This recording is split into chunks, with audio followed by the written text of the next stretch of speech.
wallahi har yanzu shinkafa ko kwaya ɗaya ban saya ba.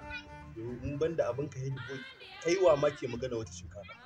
Kama samu ma ko masara ma ka saya ma yanda za a tsira da mutunci.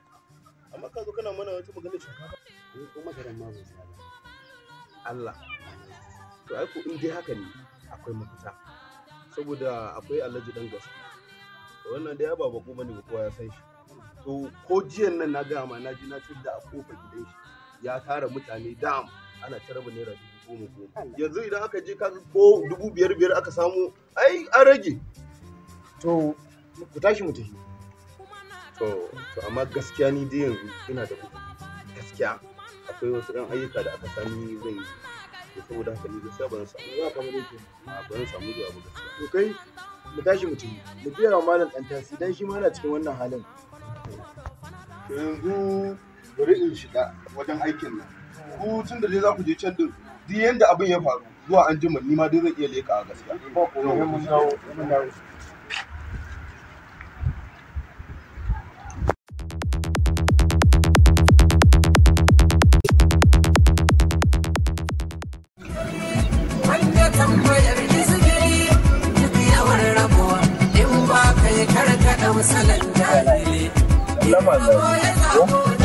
Alaikum. Assalamu alaikum.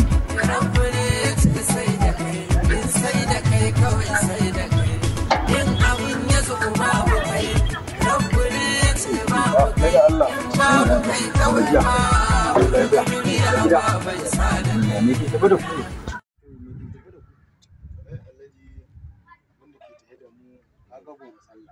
Gaskiya gobe sallah. Akwai ɗan hidindimu wanda ban mu ba abin da muka yi sai muka taho a ɗan taimaka mana da abin da ya samu. Babu damuwa, ka san shi taimako ai abu ne mai kyau. Ba matsala insha Allah za a taimaka muku.